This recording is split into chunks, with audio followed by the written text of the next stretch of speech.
Boa noite.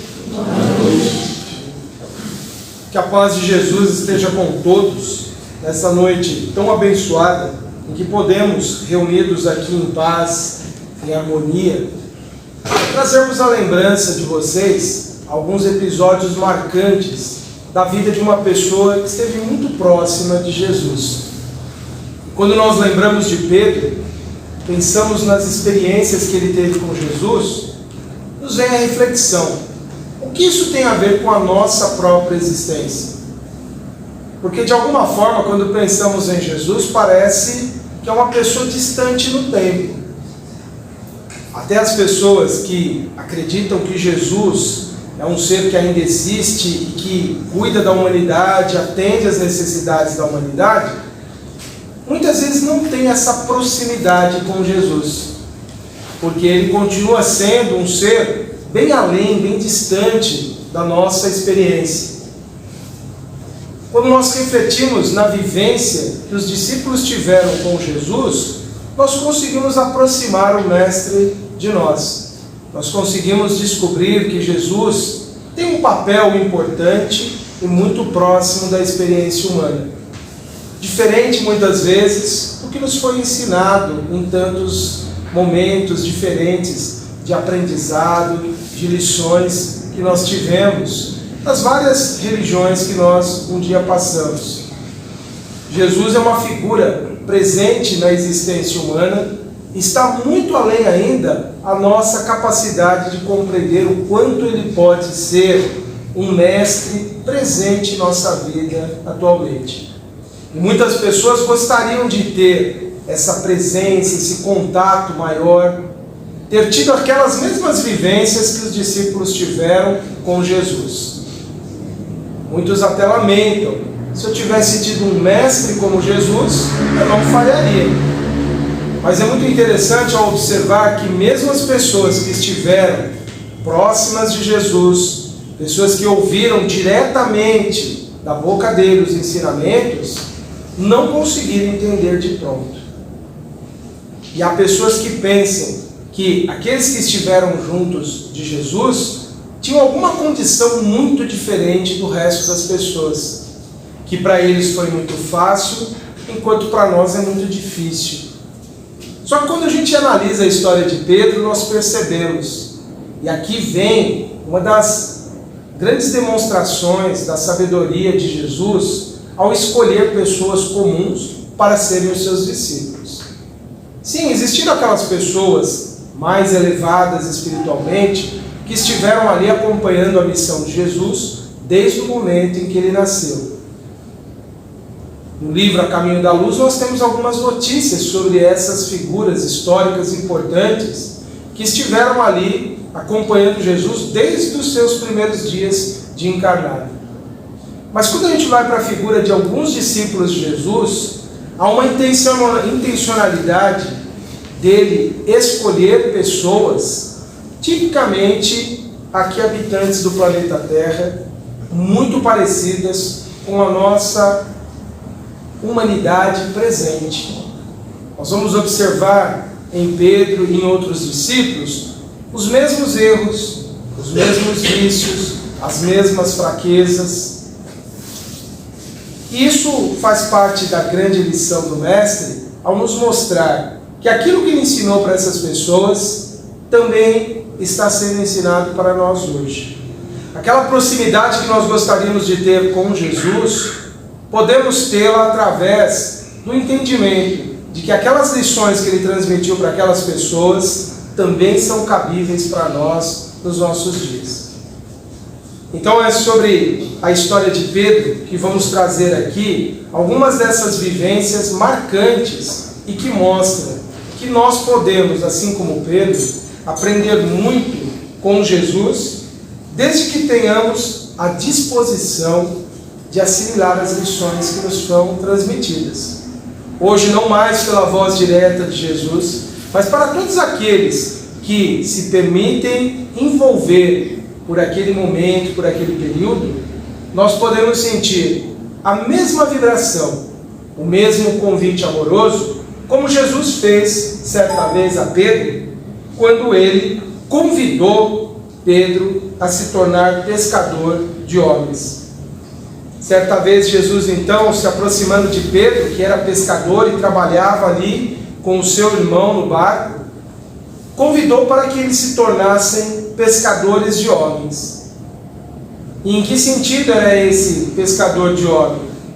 Que fossem pessoas capazes de levar a mensagem que ele, um mestre, tinha a oferecer.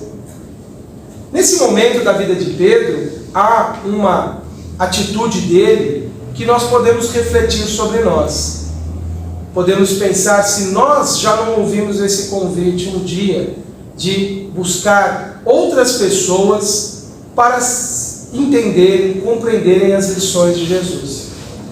Muitos cristãos em muitas épocas e até hoje imaginam que é a simples conversão de outras pessoas ao cristianismo, que é simplesmente levar as outras pessoas, pela razão, pelo entendimento, a aceitarem as lições de Jesus. Só que quando nós observamos como Jesus ensinou e o que ele esperava dos discípulos, era muito mais do que ideias que ele estava transmitindo, era muito mais do que ensinamentos, era muito mais do que uma teoria, era muito mais do que um simples programa de vida, um roteiro de existência.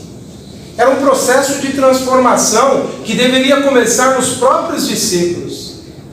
Eles próprios deveriam produzir uma mudança significativa no modo de ser e de existir. Quando Jesus os convidou para serem pescadores de homens, era muito além deles se tornarem simples faladores do Evangelho, simples pregadores, simples instrutores de uma ideia.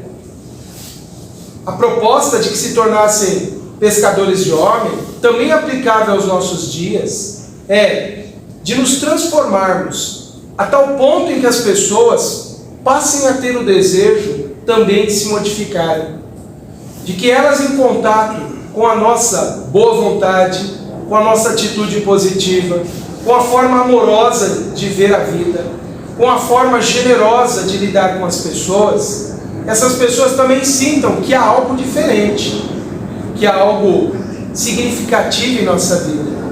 E elas entendam que o que nos faz diferentes são as ideias que nos movem, as ideias que nos transformam, as ideias que no dia a dia, apesar das nossas fraquezas, das nossas limitações, apesar dos nossos medos, das incertezas que nós temos, nós carregamos uma fé tão sólida que nos conduz, que nos impulsiona, apesar de tudo parecer obstáculo. A proposta de Jesus aos discípulos naquele tempo, aplicável até hoje, não é que simplesmente as pessoas falem: eu sou cristão, veja como o meu mestre é bom. É muito mais do que isso. De que a gente demonstre para nós mesmos que essas ideias têm um profundo significado e têm uma força de nos trazer paz de espírito, de nos trazer segurança, certezas, de nos trazer ali forças. E alguém que já vivenciou essas tentativas sabe que não é uma tarefa simples, como não foram simples as vidas dos discípulos de Jesus. Até eles alcançarem esse estágio de uma fé inabalável, forte, que dava a eles resistência a todos os embates da vida, passaram-se muitas experiências, muitas lutas. Houve choro, houve tristeza, houve momentos de decepção, momentos de se acreditarem incapazes, fracos, momentos de se acharem indignos, momentos de descrença, de medo.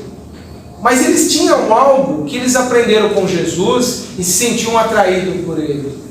De não desistirem, de persistirem, de acreditarem sempre e buscarem o melhor para si. Quando Jesus nos convida nos dias de hoje, e todos nós aqui hoje reunidos, encarnados e desencarnados, ao ouvirmos essa passagem do Evangelho, estamos sendo convidados também a seguir um novo roteiro de vida, uma nova proposta em que vamos aprender a transformar a nós mesmos e dessa forma modificar o mundo. Pois ainda há muitas pessoas esperando que alguém venha e modifique as nossas sociedades terrenas. Todo mundo está numa grande expectativa de que surja um grande líder. Quem sabe, como disseram tantas vezes, o próprio Jesus voltará para liderar uma luta contra o bem, do bem contra o mal, para produzir uma mudança em toda a ordem. Mas a grande pergunta é: por que ele não fez isso há 2000 anos atrás? Por que Jesus não mudou a humanidade naquele momento? Por que ele não produziu mudanças naquele período? A falta de resposta a isso, e que muitos vão buscar em explicações teológicas das igrejas tradicionais, que foram grandes artifícios criados pelo homem para explicar o aparente fracasso da mensagem do Evangelho naquele tempo. Aparente porque ele não fracassou, ele triunfou nesses 2000 anos. Mas por que essa mudança que o Evangelho vinha propor não era uma revolução exterior? Não era uma mudança de uma ordem de fora para dentro, mas do coração das pessoas para fora. Uma mudança de atitude que seria real. Porque toda atitude que vem modificada por imposições exteriores, em algum momento ela falha. Em algum momento os indivíduos revelam a sua verdadeira natureza. Basta nós estudarmos um pouco a história da humanidade nos últimos 150 anos e nós vamos observar que todas as tentativas de impor às pessoas uma ordem, uma mudança, instituída por leis, instituída por regras, até pelo medo, pela violência, fracassaram. Então, se nós queremos uma mudança significativa no mundo, ela precisa partir de nós. Ela precisa partir dos nossos corações. E esse processo não se dá subitamente. Por isso que a mensagem do Evangelho, há 2000 anos atrás, ela não modificou a humanidade de pronto. Porque ela vem num longo, trabalhoso, profundo processo de modificar o interior dos indivíduos que verdadeiramente compreendem as lições que Jesus trouxe. Nós só teremos um mundo de regeneração que tanto se fala nas preleções espíritas, nas palestras. Só teremos esse mundo de regeneração quando existir um número significativo de pessoas em processo verdadeiro de mudanças. Sabe essa sociedade justa, igualitária, que dá a todos o direito? Ela só vai acontecer quando nós começarmos a ser assim. E o Evangelho é esse convite para que nos tornemos, a cada dia, um pouco melhores. E isso não é algo que nós vamos produzir assim de uma forma súbita, de hoje para amanhã. Porque entre o convite e a realização da tarefa que ele propõe, existe muito esforço, muito trabalho, muita luta, muita dedicação, muito empenho. Há muito a se fazer em nós mesmos para que consigamos atender.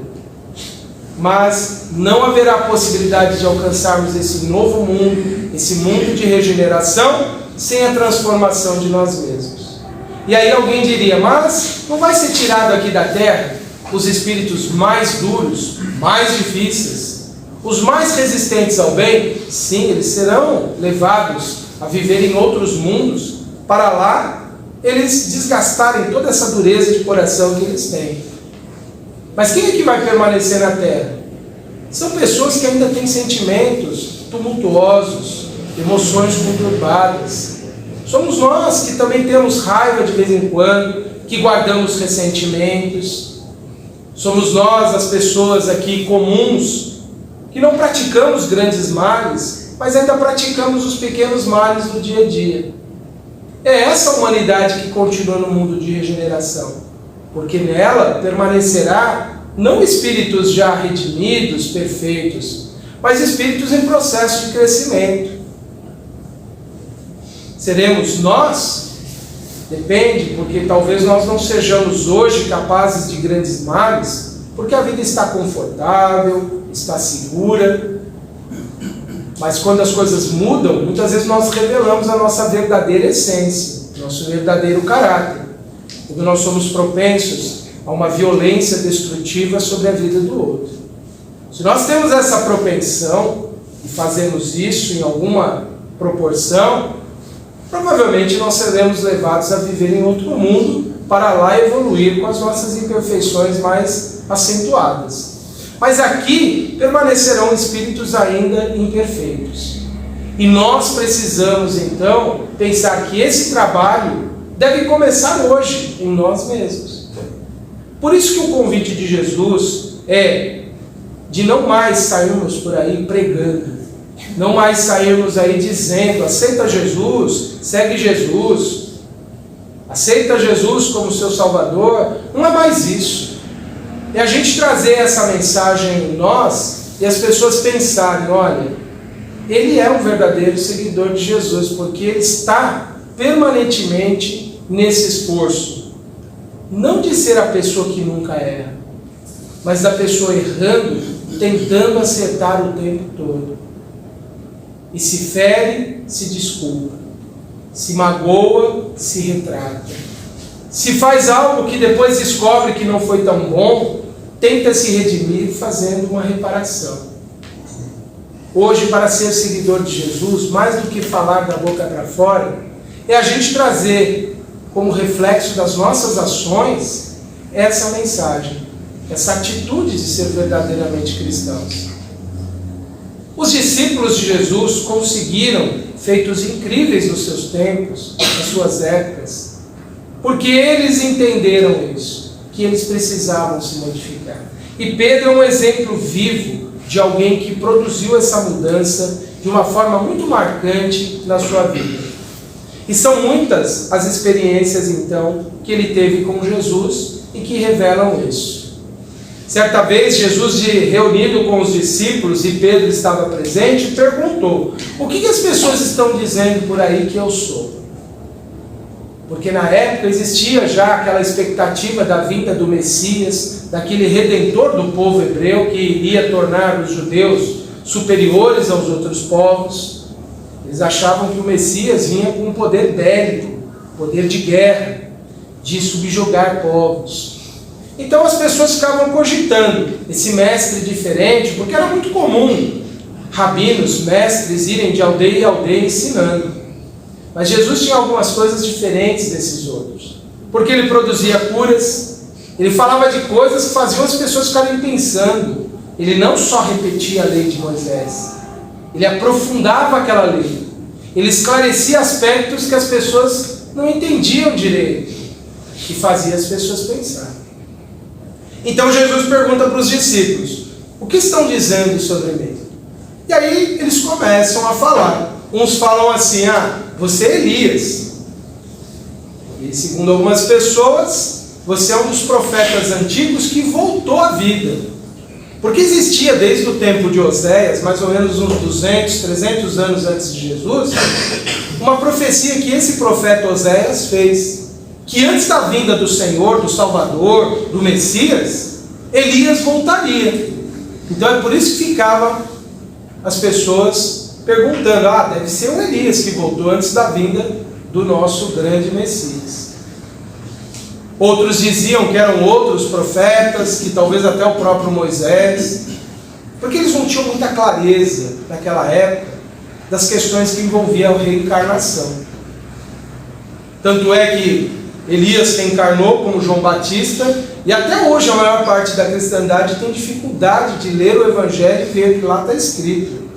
E os discípulos entenderam que era de João Batista que Jesus estava falando. Mas de qualquer forma, nesse momento, quando Jesus perguntou isso, Pedro falou: tu és o Filho de Deus vivo.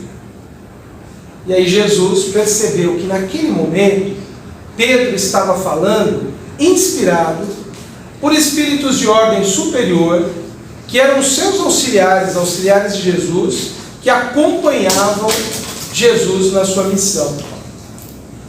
E é por isso que no Evangelho nós vamos ler que ali Jesus disse que o Pai inspirava Pedro naquele momento, de que ele era capaz de reconhecer que Jesus não era uma pessoa comum da história do povo judeu. Ele era alguém que estava muito além das condições ali da humanidade até então. E por isso que Jesus disse que sobre ele seria fundada a igreja. E aí muita gente atrapalhada ao longo da história ficou pensando, então quer dizer que ele foi o primeiro líder da igreja cristã, que ele foi o primeiro papa, que ele foi o primeiro a fundar a igreja. Só que Jesus não estava falando de uma pessoa. Embora ele dissesse a Pedro, sobre ti será fundada a igreja, ele estava falando das qualidades das pessoas que seriam responsáveis por levar a mensagem dele, Jesus, aos demais. Que qualidade é das pessoas que estão sintonizadas com esse poder superior da vida? Com as pessoas que estão atentas àquilo que realmente é o importante, o significativo. Por isso que naquele momento Jesus disse que sobre ele estava fundada a igreja. Estava fundada sobre a nossa capacidade de perceber do alto aquilo que realmente é importante na vida. Mas logo em seguida, Jesus começou a falar que algumas coisas ruins aconteceriam com ele. De que ele sofreria na mão das pessoas incapazes de conhecê-lo. Foi aí que Pedro, indignado, porque Pedro tinha uma grande e legítima e verdadeira afeição por Jesus. Pedro gostava da pessoa de Jesus. Quem não era capaz de gostar, né? Só aqueles que estavam contrários à ideia dele. Mas Pedro, embora não compreendendo muito Jesus, era profundamente atraído por aquele ser marcante. É outra lição importante. As almas simples são capazes de reconhecer o bem na sua essência e se movem para ele. É só quem carrega a maldade, a malícia, aquele pensamento já viciado de sempre julgar, condenar, de ir contra aquilo que é a essência do bem, porque está tão preso às suas imperfeições, é que rejeita sumariamente o bem. Mas ali então, Pedro naquele momento ficou muito triste, ficou com medo de perder Jesus. E ele falou algo que desagradou Jesus. Ele disse, não é possível, mestre, que isso não aconteça. Isso não vai acontecer. Não foi pelas palavras que Jesus repreendeu ele naquele momento. Foi por uma disposição interna de dúvida, de temer e permitir que o medo gerasse a dúvida, que levou Pedro a dizer, onde estaria a justiça de Deus se Jesus passasse por aqueles sofrimentos? Foi aí que Jesus então falou para ele, olha, toma muito cuidado e se afasta de mim com essas ideias, porque o que te inspira agora não é mais o bem, e sim algo muito ruim que está te inspirando agora. Que na expressão do Evangelho foi intitulado como o diabo, o tentador, aquele que põe dúvida. Naquele momento, Pedro acolheu a dúvida e a sua fé esmoreceu. Olha que interessante, em tão pouco tempo, Jesus exalta a conexão superior de Pedro, com uma revelação superior de que Jesus era o enviado de Deus. E poucos minutos depois, Jesus o repreende e diz, olha, se afasta de mim com essas ideias de dúvida, porque elas são nocivas, perigosas. Não que pudesse oferecer dúvida a Jesus, mas aos outros discípulos sim. E aqui ficou uma grande lição para nós. Quando nós acolhemos a dúvida que nos leva a questionar a justiça de Deus, a bondade de Deus, nós estamos em grande perigo na nossa vida. Certamente essas duas experiências marcaram profundamente Pedro e levaram ele a pensar como é possível alguém ter uma inspiração tão elevada e alguém ao mesmo tempo acolher algo tão perigoso. Essa dualidade é nossa, gente. Nós todos trazemos isso. Porque tem dias que a gente acorda feliz, com fé, com esperança que vai dar tudo certo. A gente faz aquela prece de manhã entusiasmado, é hoje, Deus, que vai correr tudo bem. Mas aí a gente começa a brigar o medo, a dúvida, a incerteza. Porque começam a vir dificuldades, problemas. E a gente deixa de acreditar de que Deus é por nós, de que o bem é a nosso favor. A gente começa a colher algo que é contrário às nossas forças, a gente começa a pensar assim: por que eu estou passando por isso? Onde está Deus que não viu hoje o dia que eu acordei com tanta esperança e perdi o meu emprego, porque alguém inescrupuloso foi lá e me demitiu, ou porque essa pessoa tinha como fazer isso mesmo, que era obrigação dela. Foi naquele dia que eu fui assaltado. E aí a pessoa entra nesse processo perigoso de duvidar do amor de Deus. É aí que a gente acolhe muitas vezes influências espirituais profundamente nocivas em nossas vidas, capazes de desviar o curso da nossa existência. Daí a importância de a gente nunca acolher essa dúvida sobre a justiça divina, de que Deus permite coisas ruins acontecerem com a gente, porque Ele negligenciou a nossa vida.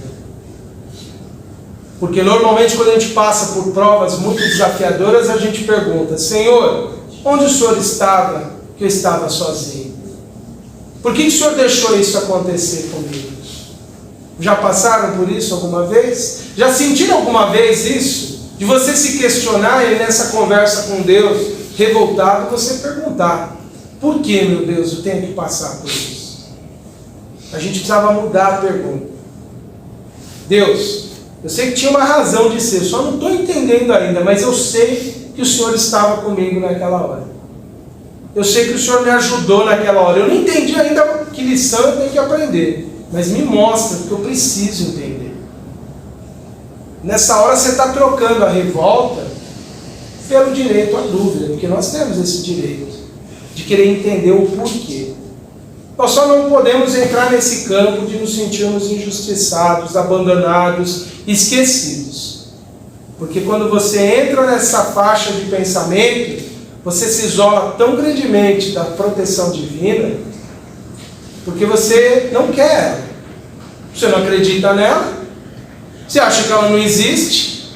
Como que algo que eu não aceito, que eu não concebo, que eu não imagino, pode agir por mim? Tudo começa da minha aceitação, do que eu acredito de verdade, do que eu realmente confio. Então, embora fiquemos pensando no porquê, não acolhemos a dúvida.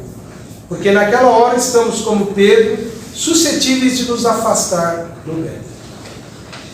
E ele vivenciou um momento também marcante com Jesus, que para muitas pessoas hoje acreditar nesse episódio do Evangelho depende apenas de fé.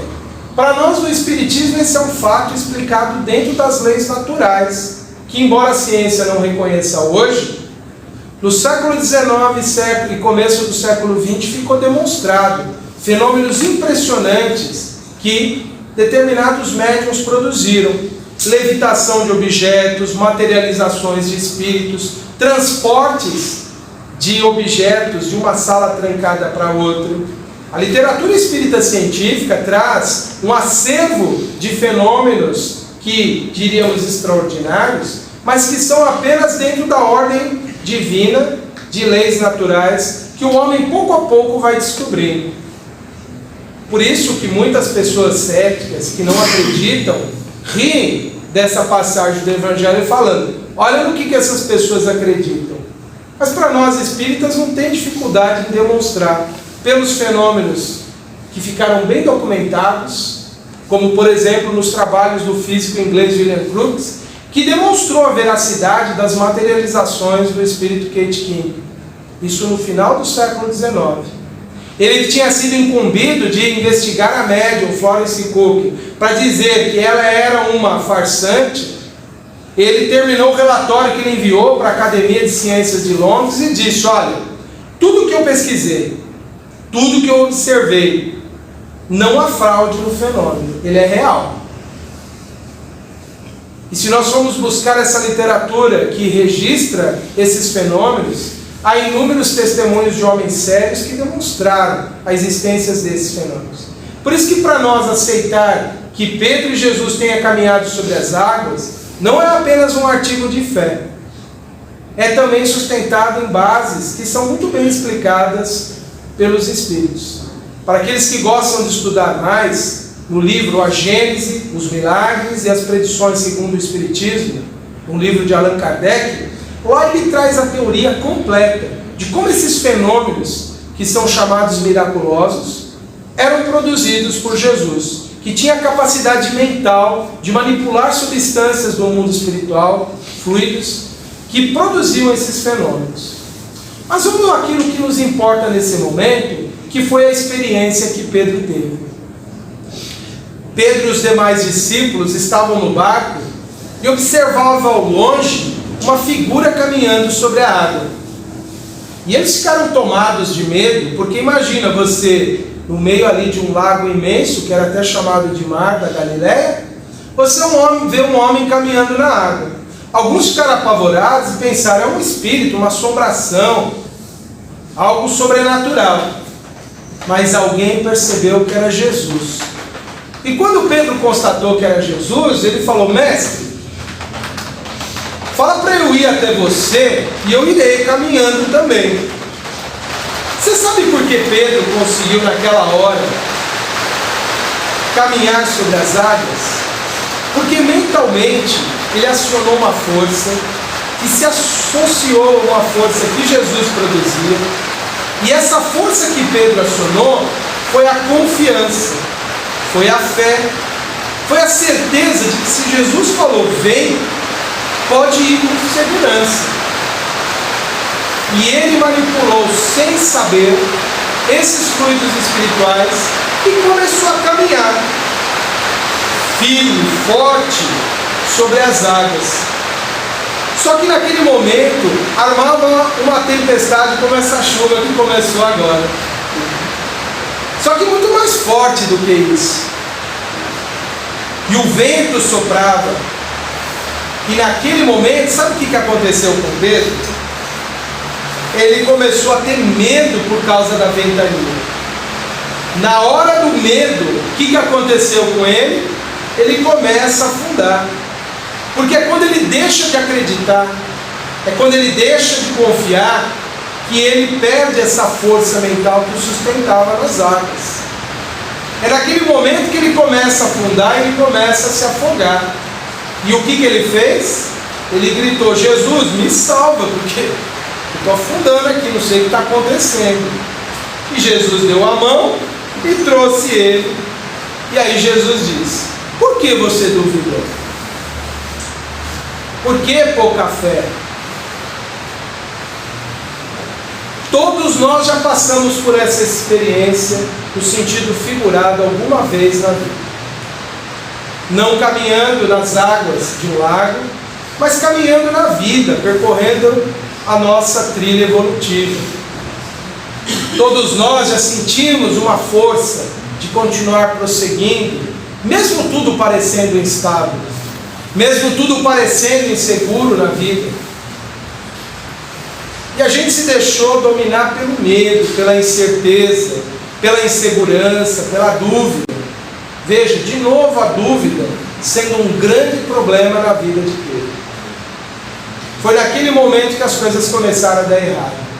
E é assim, no sentido figurado, que nós começamos a afundar na vida, quando a gente permite a dúvida guiar os nossos passos. Quando a gente começa a ter dúvida pelo dia de amanhã. Porque até hoje a gente está sobrevivendo, mas não está sobrevivendo com aquela segurança que a gente imagina que seria ideal. A gente não tem tudo aquilo que a gente gostaria de ter, não tem toda a segurança do mundo, só que olha, não existe segurança nenhuma no mundo, gente. Quantas pessoas milionárias perderam fortunas em pouco tempo? Pessoas saudáveis, atletas, têm um infarto fulminante. É uma ilusão nossa buscar segurança no mundo material, porque as coisas mudam subitamente. É lógico que é bom a gente ter algum conforto, alguma estabilidade, alguma segurança, mas o mundo material, pelas próprias leis da física, tudo nele é transitório, tudo está em transformação permanente, tudo está se desagregando permanentemente. Se você permitir que o medo seja o seu guia nos momentos em que você acha que você está ali vulnerável, você vai afundar nos problemas realmente. você vai perder a sua segurança. Porque você está imaginando que segurança é algo que vem do mundo externo, e não vem. Toda a segurança que nós podemos ter está dentro de nós, e ela parte desse amor divino que nos guia, que nos sustenta, que nos alimenta. Por isso que tem pessoas que fizeram grandes obras sem ter absolutamente nada de si mesmas. Para não falarmos de Jesus, vamos pegar outras figuras humanas de pessoas que não tinham nada de seu e marcaram profundamente a vida das outras pessoas. Madre Teresa de Calcutá, Chico Xavier, Irmã Dulce. Quantas figuras de pessoas incríveis, notáveis. Outros do campo da ciência, Marie Curie e outras pessoas mais, que tinham apenas o seu ser e que produziram coisas marcantes para a existência humana. Deixaram sua marca. Foram coisas materiais que elas deixaram, que criaram o bem coletivo? Não foi. Foi a vida deles, o que eles são. E é isso que nós precisamos prestar atenção. Que o importante da nossa existência somos o nosso ser mais profundo, mais íntimo. Porque é ali que está toda a força que nós temos. E não o que é o exterior. Não é o bem material, não é o seu corpo. Embora tudo isso tenha o seu valor e a sua importância, não estamos negando. Mas para uma pessoa que tem medo, para uma pessoa que tem dúvida, que tem insegurança, ela pode ter o recurso material que ela quiser. Ela pode ter a saúde que ela imaginar. Ela sempre vai se sentir incapaz e frágil. Sempre vai se sentir impotente diante da vida. Porque ela não tem a força mais poderosa dentro dela, que é a força da fé, que é a força da convicção e da certeza que nós não estamos desamparados, esquecidos e abandonados. Por isso que não vamos permitir que o medo nos faça afundar nos desafios da vida. Não vamos permitir que dúvidas, de incertezas do amanhã, nos tire de nós a alegria de viver o hoje. Porque o amanhã, ele não existe ainda. Por que você está sofrendo por ele amanhã? O mais importante é o agora, é o presente. Esse é o mais importante, então, para todos nós que estamos evoluindo. E mesmo quando a gente permite o medo tomar conta da nossa vida, se a gente pedir socorro, não tem. E quantas vezes a gente precisou chegar no fundo para poder sair de lá? Quantas vezes a gente aprendeu só na perda de que a gente não estava sozinho, de que o que realmente importava estava conosco. E basta a gente pedir essa ajuda e ela vem. Só que percebam que ajuda, quando se estende uma mão, depende da outra querer segurar essa mão. E quantas vezes a gente não sai do fundo do poço onde ele chega, porque a gente não quer fazer o caminho de volta, porque se acomoda lá no fundo. Porque voltar exige um esforço da nossa parte, uma tentativa em querer o nosso. Então Pedro tem, nessa experiência que ele teve, profunda mensagem para todos nós, de não permitir que o medo nos tire a nossa força de viver. Tem muitos episódios marcantes na vida de Pedro, mas eu estou numa dúvida no horário. Qual que é o horário que eu tenho que parar? Quanto? 40. Com 40? Então nós vamos tentar em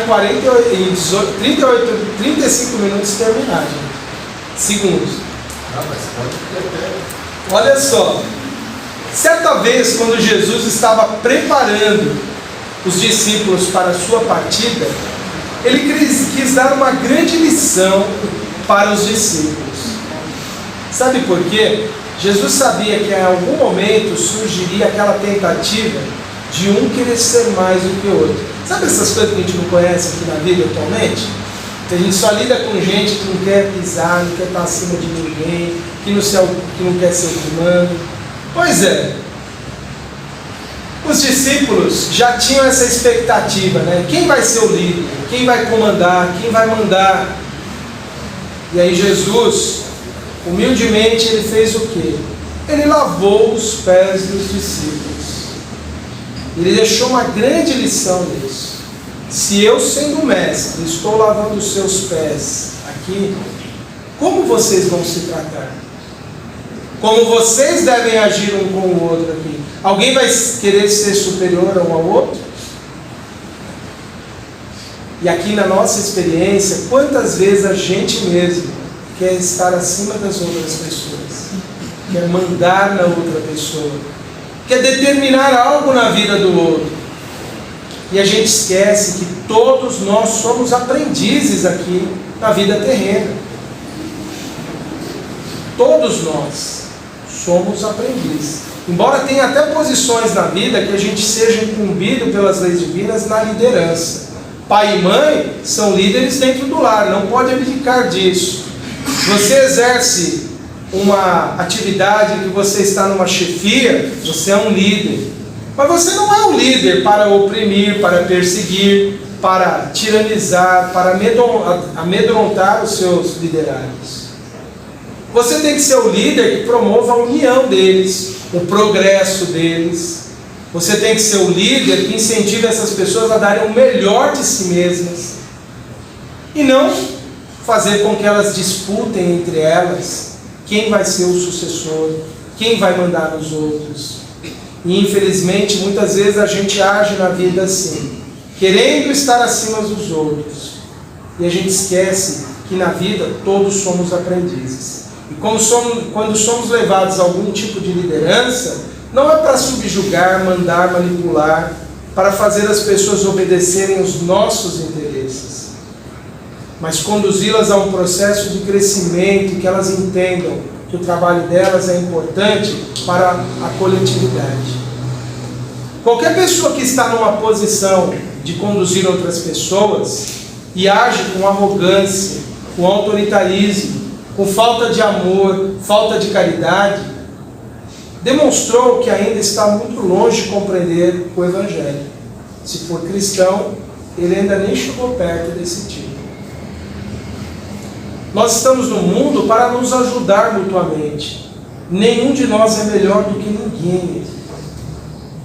Às vezes a gente idealiza as pessoas pelo saber que elas têm, pela posição que elas apresentam, pelos bens que elas possuem, pelos títulos acadêmicos, mas isso é nada diante dos valores do Espírito Eterno. Isso tudo é muito pequeno diante das virtudes.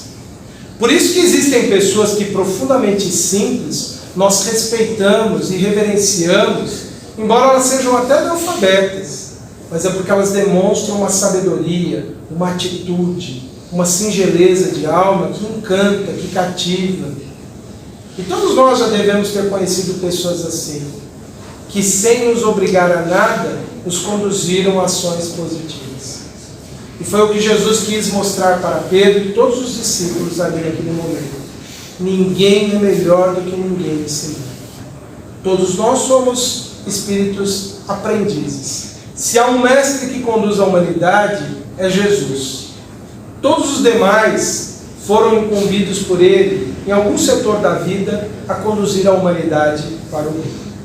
Então pensemos, a nossa atitude no mundo é de humildade diante do nosso próximo, ou eu olho as pessoas com superioridade, achando que eu deveria ser o líder e ela o subordinado?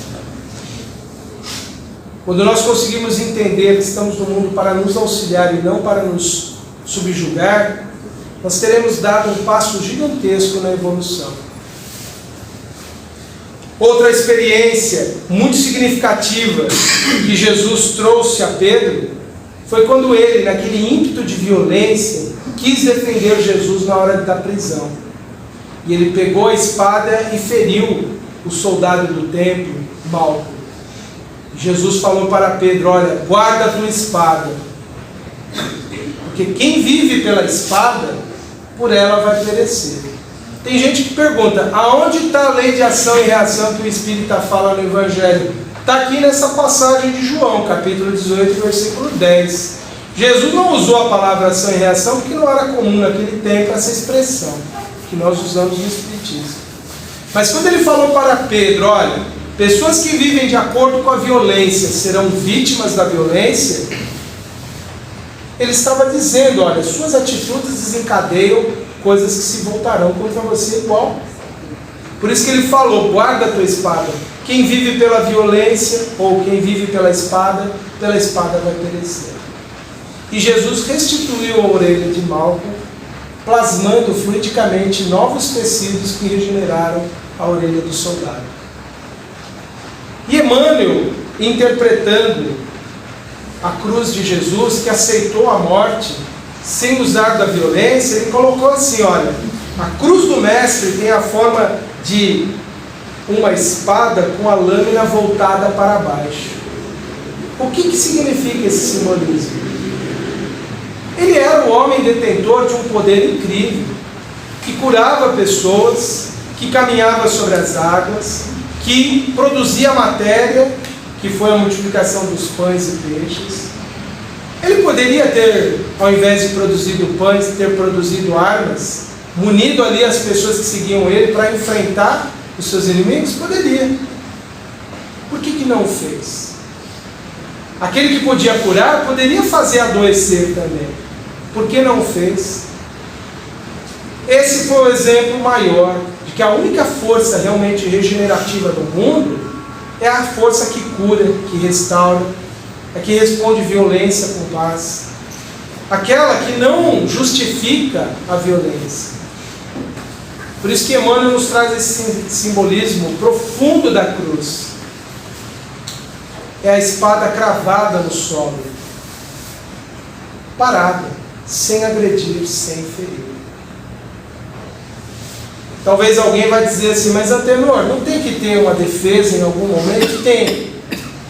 Legítima defesa, quando ela não leva ao extermínio intencional, brutal, aquele que é o agressor. A defesa deve ser sempre para neutralizar a força, mas não revidá-la na mesma proporção. A defesa é para proteger até aquele que está ferindo, para que ele não continue ferindo.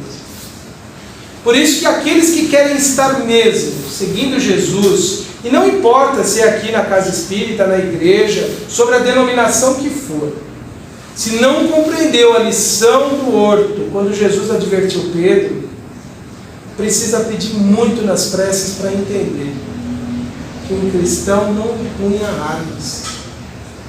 Um cristão, ele defende a paz com o amor, com a prosperidade, com o bem, com a generosidade. Leia o Evangelho, capítulo 18 de João. Medite, peça nas suas orações para Deus te inspirar naquele momento. Qual é a vontade de Deus em relação ao próximo? Que eu fira ou que eu preserve a minha vida e a dele? Você não precisa acreditar em nada do que eu estou falando. Só lê João 18:10 e peça na sua prece a Deus. Ele vai te responder qual é o caminho de um cristão. Sempre. E outra vivência riquíssima, que foi duro para ele quando teve que negar Jesus 3 vezes, por causa mais uma vez do medo. E Pedro então, quando foi questionado naquela madrugada terrível em que Jesus foi julgado, foi maltratado, foi punido, por 3 vezes perguntaram, você não é o seguidor do Nazareno? Não é você que segue o Galileu? Eu já vi você lá. E ele falou, não, você está enganado. E Pedro, num momento, ele ficou num canto, refugiado ali,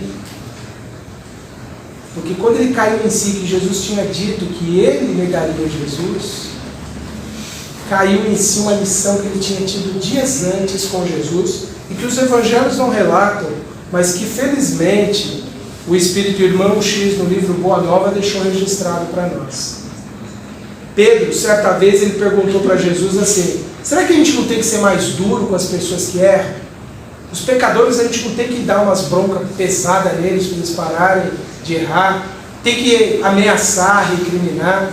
E aí Jesus disse para ele, Pedro, o homem do mundo é mais frágil do que perverso. Foi naquele momento que Pedro viu que com a covardia dele, ele que disse que não negaria Jesus, foi naquele momento que ele percebeu, ele não era mau. Ele apenas era fraco. Ele apenas era frágil.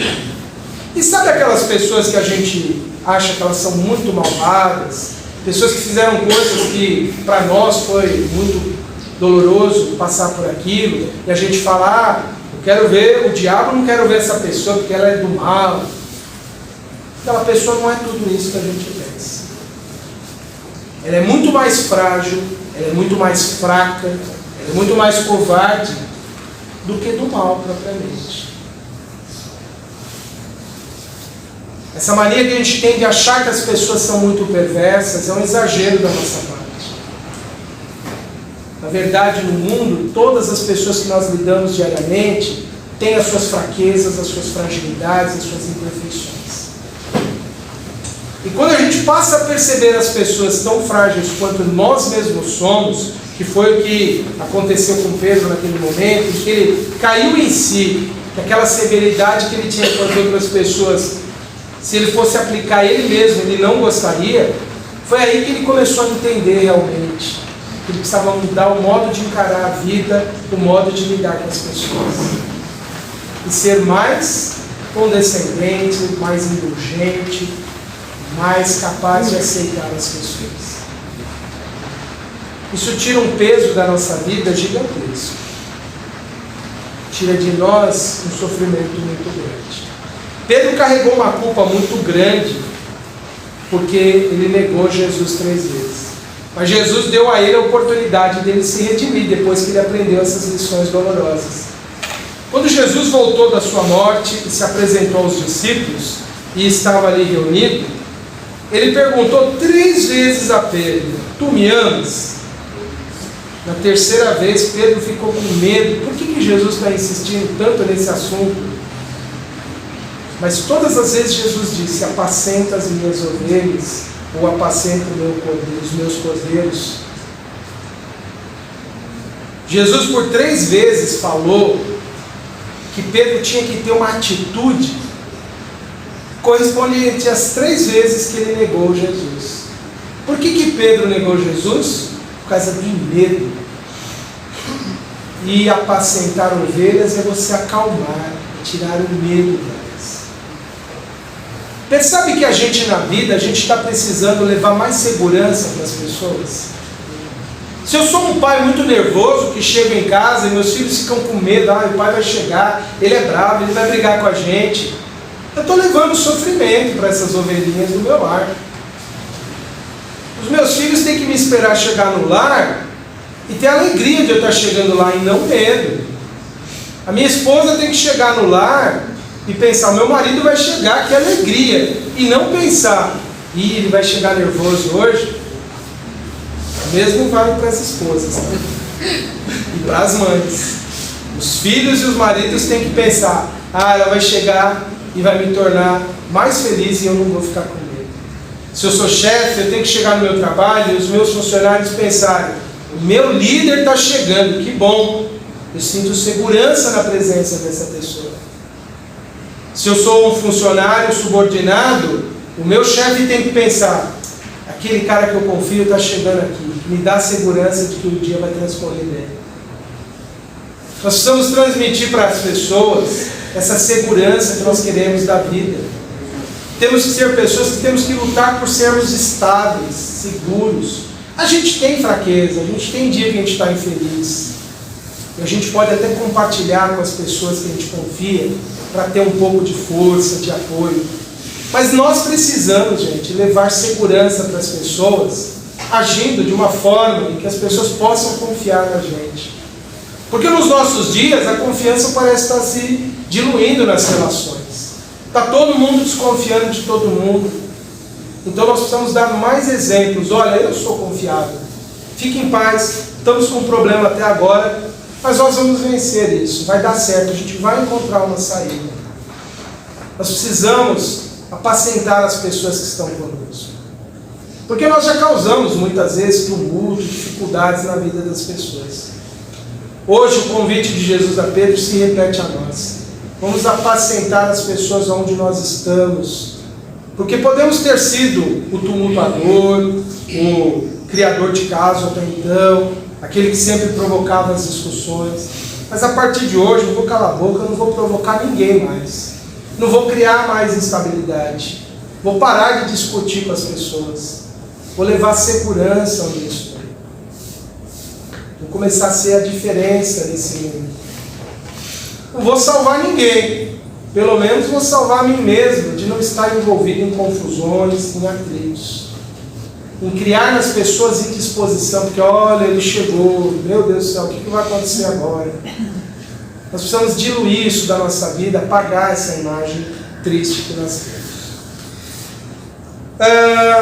E ele se tornou, em tantas vivências com Jesus, o grande apóstolo, o grande exemplo, sobretudo de amor, de carinho.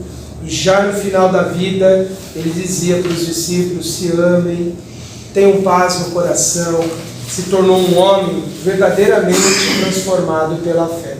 Aqui é uma cena de um filme muito interessante de 2005, Pedro, que o ator Omar Sharif, que inclusive recebeu ameaças por ter interpretado uma figura cristã.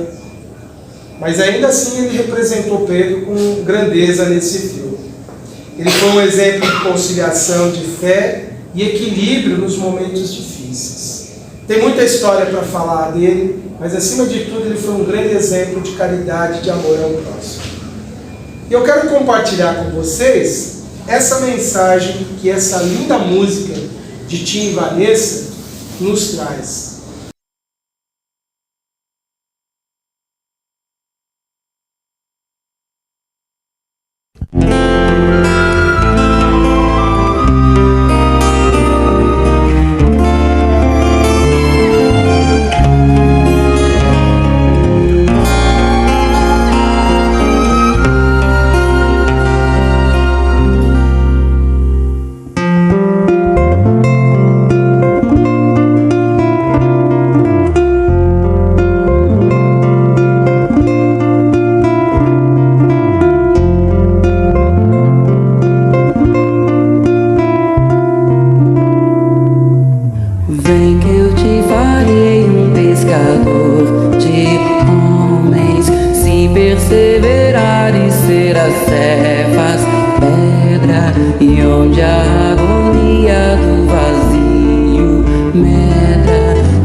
Simão Pedro, morrerás em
perseverar e ser as servas. Pega, vem que eu te farei um pescador de homens.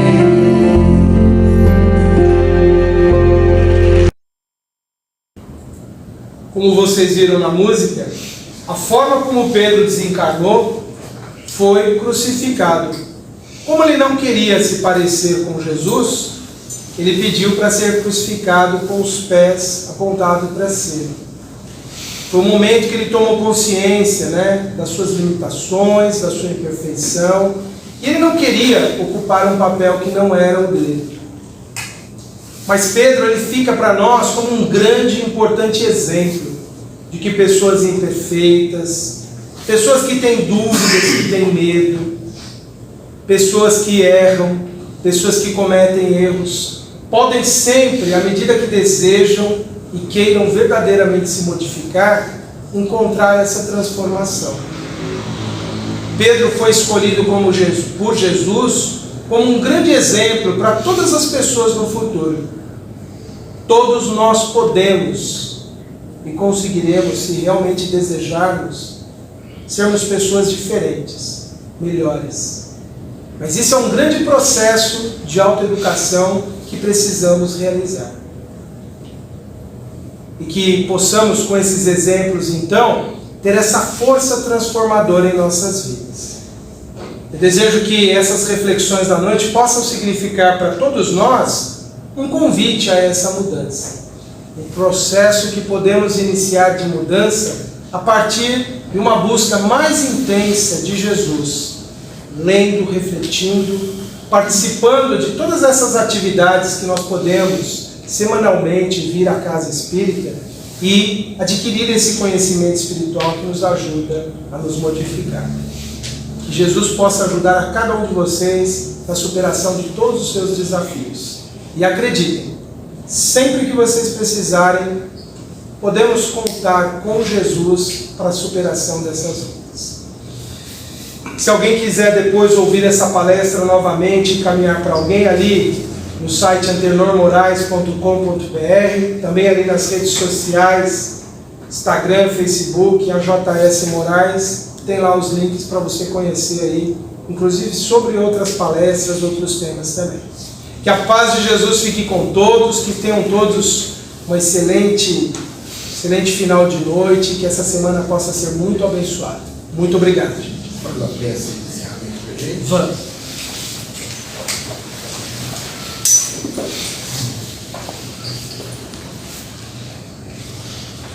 Então, buscando a serenidade deste momento, em que sentimos a presença tão amorosa dos Espíritos amigos aqui, a nos envolver em paz, em harmonia, nesse estímulo à nossa renovação. E agradecidos a Deus pela bênção da vida,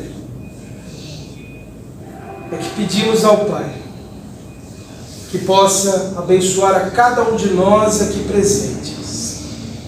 Senhor da vida, nós te pedimos que o Senhor possa curar as nossas feridas, as nossas mágoas, as nossas tristezas. Que todas elas, Senhor, possamos deixá-las no passado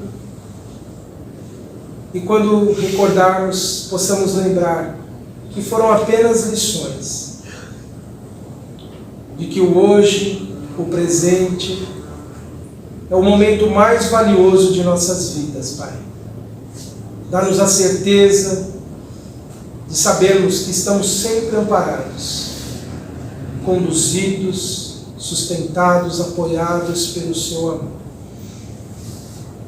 Permita, Pai, aos Espíritos Consoladores que nos inspirem em nossa caminhada, sempre a prática do bem, a vivência do amor, a experiência da caridade, Senhor. E que nessa onda de paz, que o Senhor possa visitar os nossos lares, Senhor, envolvendo aquele ambiente em que nos protegemos do mundo em muita paz. dissipando quaisquer forças negativas que lá possam estar. Que possamos adentrar em nossa mente a imagem do nosso lar, acompanhados da figura de Jesus, da sua luz intensa, amorosa, envolvendo a todos que lá se encontram. E certos de que somos também representantes desse Mestre onde estivermos, que de alguma forma, Mestre, possamos carregar em nós a luz da compreensão, da pacificação, do silêncio e das palavras sábias, que possamos, Pai, encontrar a serenidade e a paz em nós mesmos, para espalhá-las junto àqueles irmãos que o Senhor permite que possamos conviver. Que possamos encarar a todos como enfermos, como nós mesmos somos, necessitados de amor e de cuidado. Sê conosco, Senhor, hoje e sempre, nos abençoando e nos protegendo, nos amparando e nos dando a força para vencermos os nossos desafios. Pai nosso que estais nos céus, santificado seja o vosso nome. Venha a nós, Senhor, o vosso reino. Seja feita a vossa vontade, assim na terra como nos céus. O pão nosso de cada dia nos dai hoje. Perdoai, Senhor, as nossas dívidas, assim como perdoamos os nossos devedores.